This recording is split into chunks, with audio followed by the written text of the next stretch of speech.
6h16, le kiosque d'Europe 1, Maxime Switek. Oui, le kiosque, étonnamment, ils ont l'air en forme. Bah oui, je vérifie, tout va bien. Jeanne Daudet est là pour les régions, Samuel Etienne pour la presse internationale, Axel Le Tarlet pour la une de l'Écho et Fred Hafner pour la télé. Bonjour à vous quatre. Bonjour Maxime. On commence comme tous les matins avec vos quotidiens nationaux. Soyons honnêtes, ils ne sont pas pléthores ce matin, mais on trouve quand même quelques petites choses assez surprenantes et notamment dans le Parisien. Le titre en une, c'est cadeaux qui marquent une vie. Ce qui est surprenant, ce sont justement les cadeaux qui ont marqué la vie des lecteurs interrogés. Un smartphone pour Daouda, un smartphone. Disons qu'on s'attendait à quelque chose de plus original. Oui, mais c'était il y a 3 ans. C'était son tout premier cadeau à Daouda, lui qui a 40 ans. Sa famille jusque-là ne fêtait jamais Noël. On comprend mieux pourquoi ça l'a marqué. Et vous, vous quatre, quel est le cadeau qui vous a le plus marqué? Moi, c'était un voyage. Un voyage, où ça? En Bretagne avec mon frère. C'était notre premier tête-à-tête. On s'est retrouvés tous les deux. Ah voilà, beau cadeau familial. Moi, c'était ma première console de jeu Atari. Ça va parler à certains, ça. Je crois que je devais pas être née. ça. Non, voilà, Jeanne ne devait pas être née, effectivement. On ne voudrait pas vous vexer, Samuel, mais bon. Je poursuis avec les autres unes de vos quotidiens. Les autres unes de vos quotidiens. Le Monde s'intéresse à l'envolée de la gauche radicale qui affole l'Europe. En Grèce, en Espagne, on pourrait retrouver au pouvoir dans les mois qui viennent des partis d'extrême gauche. Et puis, autre histoire dont je voulais vous parler, le gardien qui n'avait qu'un gant, c'est-à-dire dans l'équipe, c'est l'histoire de Tudorel Mihailescu, gardien de but du club de foot roumain de Fratia, club de 4e division. Sa particularité à Tudorel, il n'a qu'un bras et ça fait des années qu'il se bat pour qu'on reconnaisse ses qualités malgré son handicap. Il a fini par trouver une équipe pour l'accueillir, une équipe qui est aussi la seule en Roumanie à avoir un entraîneur noir. Le président du club prône un foot tolérant. Et moi je dis que la tolérance, un 25 décembre, ça fait du bien. Voilà, c'est dit. Jeanne Daudet, que retrouve-t-on ce matin à la une de la presse régionale? Eh bien, étonnamment, Maxime, Noël, la plupart du temps. Et pour commencer, un Noël économique en une de Sud-Ouest. Dans la région, les municipalités se serrent la ceinture au niveau décoration. Moins de guirlandes et moins de quartiers éclairés. Toute autre ambiance du côté de Nice matin, où là on évoque un Noël 2.0. Des jouets traditionnels, comme les Lego par exemple, se modernisent. Les plus jeunes en raffolent, les parents ont parfois du mal à suivre. Enfin, et c'est moins réjouissant, la hausse des chiffres du chômage fait la une de la Dépêche du Midi ce matin, plus 0,8% en France, mais plus 1,7% en région Midi-Pyrénées. L'histoire, Jeanne, qui vous a le plus marqué ce matin, elle est également à lire dans la Dépêche du Midi. On pourrait bientôt voir arriver, écoutez bien, la première voiture volante. Oui, c'est ce qu'espère Michel Aguilar, qui planche sur ce projet depuis plus de 10 ans. Pour le moment, il n'en est qu'au stade de maquette baptisée X-Polaire. Concrètement, cela ressemble à un mélange entre une voiture, un avion et un hélicoptère. Rien à voir donc avec une 5 portes classique. J'ai juste une question, est-ce que c'est sérieux ou est-ce que l'homme dont vous parlez est un peu fou? Ce passionné, Michel Aguilar, est tout de même un ancien de la Direction Générale de l'Armement, ce n'est pas rien. Il a déjà breveté en juin dernier un thermoréacteur nucléaire qui va permettre de propulser à la verticale Ça fait un peu sa peur, future voiture volante. Thermoréacteur nucléaire, ça fait un peu peur, mais bon. Mais Allez-y, c'est pour allez-y. propulser à la Ouais, verticale bien sûr, sa bien future sûr, bien voiture sûr. volante. Pour autant, les entreprises françaises sont frileuses. Elles n'ont pas voulu investir. C'est finalement 3 sociétés chinoises qui ont décidé de mettre 25 millions d'euros sur la table. 15 entreprises françaises, du coup, ont été sélectionnées pour les différentes phases de développement de ce projet. On devrait en voir une première ébauche au Salon du Bourget 2017 pour une mise sur le marché espérée à la fin de la décennie. Alors attention, c'est une voiture qui pourrait servir à du sauvetage en montagne ou à la livraison express.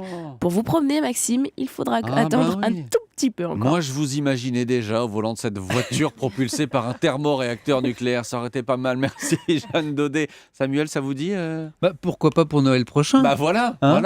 Rendez-vous l'année prochaine.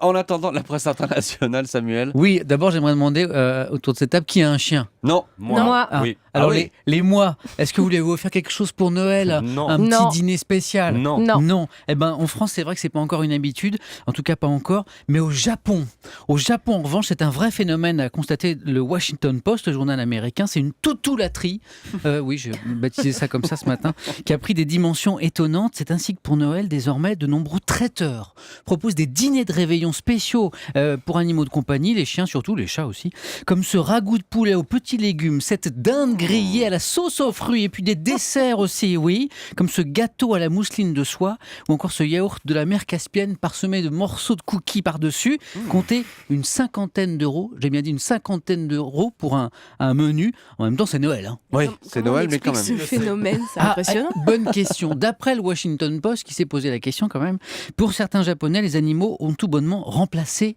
les enfants. Ah, c'est gay. Mais oui, c'est Noël, hein, j'ai trouvé. Des Japonais qui se marient de plus en plus tard, qui font de moins en moins de bébés. Résultat, de plus en plus de couples ont un animal à la place de l'enfant et le traitent comme tel. Voilà, Oh là là. bienvenue au Japon, Samuel. Vous avez d'autres choses pour les animaux, justement ? Oui, à part les dîners de réveillon, il y a d'autres cadeaux, et toute l'année. Hein. Ils ont le droit à des vêtements très chics, ils ont le droit à des manicures, des soins. Dans certains hôtels de luxe, il y a des spas pour animaux, massage, aromathérapie, tout ça. Et puis, il y a les poussettes pour chiens également. Oui, bah, évidemment. Et là, je me dis que quand on commence à parler de poussettes pour chiens, effectivement, c'est que le chien a bien remplacé l'enfant. Oui, on est d'accord, merci Samuel Etienne. Je vous vois sourire, Axel de Tarlet. Ben non, ben oui, c'est... Alors, pour faire une transition avec mon sujet, est-ce Oula. qu'on offre les arts de la table, De la vaisselle. de la vaisselle aux chiens, aux toutous, voilà. Alors, Quand ils se marient. On n'en est pas encore là. Voilà, Fred a raison quand il se marie, c'est Ben, ça. oui, ben, alors, on est en plein dedans parce que figurez-vous que moi je vais vous parler donc des difficultés de Arc International, qui est le leader mondial des arts de la table, hein, vous savez, avec la... Et pourquoi est-ce qu'ils sont en difficulté? Notamment parce que lors des listes de mariage, ça se fait moins en moins d'offrir, vous savez, le grand service de la table, statutaire, qui va vous durer toute votre vie. Maintenant, les collections sont beaucoup plus courtes, on veut des trucs plus rigolos et moins chers.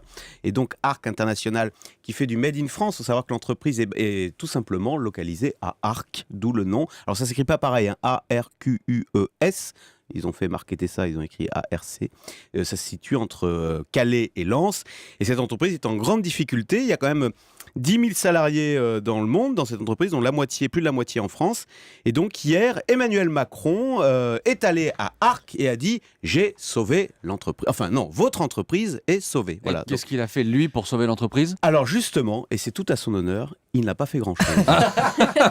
Mais quand je dis c'est tout à son honneur, ça nous change de tous ces sauvetages à coups de subventions publiques où à la fin l'argent public est gâché. Alors je ne veux pas parler des millions engloutis par le conseil régional de Poitou-Charentes dans la funeste aventure Euliez. Je ne veux pas parler des projets de nationalisation temporaire des hauts fourneaux de Florange. Mais là, Emmanuel Macron, tout simplement, c'est un fonds privé américain, c'est l'argent américain. Les Américains vont investir près de 300 millions pour essayer de moderniser le site de production à Arc.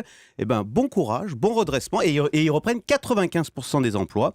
Et vous savez, je suis persuadé que justement, quand c'est le privé qui se mêle de ce genre de choses, il réussit mieux que le public. Voilà, c'était le petit billet d'Axel de Tarlet. Fred Hafner à la télé ce soir, votre sélection. Ce soir, vous nous recommandez de regarder Les Copains d'abord sur France 2. Oui, exactement, un divertissement divertissant. Je sais, ça paraît bête dit comme ça, mais c'est pas toujours le cas à la télé. confirme. Alors que ce soir, ça marche. Arnaud Ducret, bien connu des téléspectateurs de France 2 notamment, puisqu'il est un des héros de Par mode d'emploi, le programme court de France 2. On le voit aussi régulièrement sur TF1, chez Arthur, dans Vendredi tout est permis.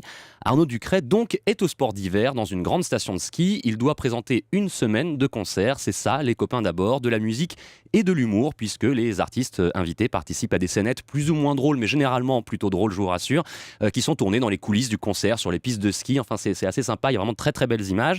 Ces petites scénettes qui trouvent place évidemment entre les différents morceaux du concert. C'est un peu le fil rouge de la soirée. C'est le fil rouge. Qui sont-ils, ces artistes qui doivent nous faire chanter et nous faire rire ce soir ? Alors, pas n'importe qui, Maxime. Il y a des pointures. Patrick Bruel, Julien Clerc, Ah oui. Patrick Fiori, Morane, Benabar, mais aussi Kenji Girac, qu'on voit partout. On ne peut pas regarder une émission de télé sans voir Kenji en ce moment. Il était déjà C'est- hier soir sur France 3. Ah oui, il est partout, c'est impressionnant. Il y aura aussi les frérots de la Vega ou encore Chaim et Christophe Willem, les deux ensemble en duo sur Last Christmas de Wham.